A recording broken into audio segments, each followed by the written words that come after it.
You talked about your dad, and you talk about your dad in the book. Your dad. Talk about your dad, and tell me the effects of some of your crazy ideas on your father. Yeah, right. So yeah, full disclosure, full disclaimer here.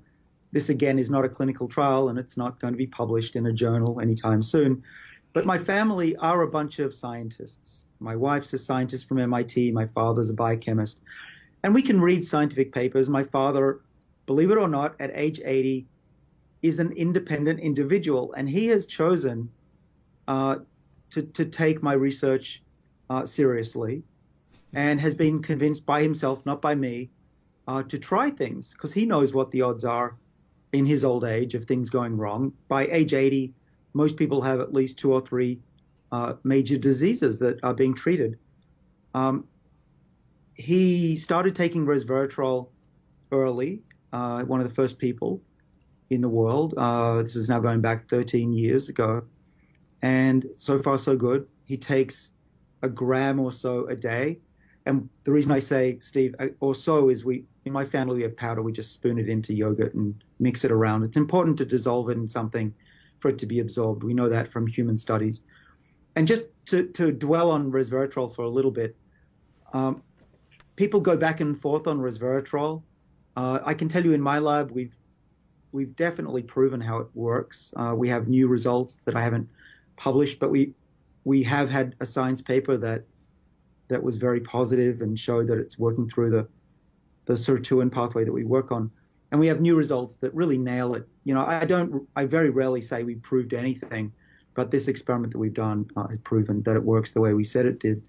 But also what's really encouraging is that there are human studies that are now showing that resveratrol does many of the things that we saw in mice many years ago, protects people from a high-fat diet and reduces blood sugar levels, which is great. You know, part of the reason that there were negative results, I think, in people is that the researchers didn't realize that you need to dissolve resveratrol into something that allows it to be absorbed. And when you do that, you get 5-fold higher levels in the blood. So getting back to my father, he's been on resveratrol. He's now on metformin. He's been on metformin for probably 6 years now because he had high blood sugar. Everyone in my family dies early from diabetes-related complications or heart disease. And he's now the longest-lived person in our family, at least on the male side. And then he started adding NMN, which is an NAD boosting molecule, the same one I take. He started that about 3 years ago. And those are the main things. Now, if people want to learn exactly what we do, and it's a long list, page 304, you can skip to that in my book, but you'll miss all the good stuff. It's in here.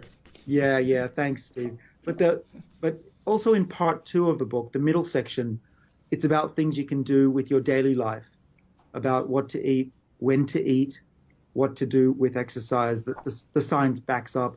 And Steve, you and I have a lot in common in how we approach our daily lives and what we think will improve health. Anyway, I'll just finish to say that my father is 80. He has no illnesses. He has no aches or pains. He's got as much energy as he did when he was in his 20s and 30s. And mentally and physically, he can outpace me. And so, yeah, so far so good. He's a beacon of hope for all of us.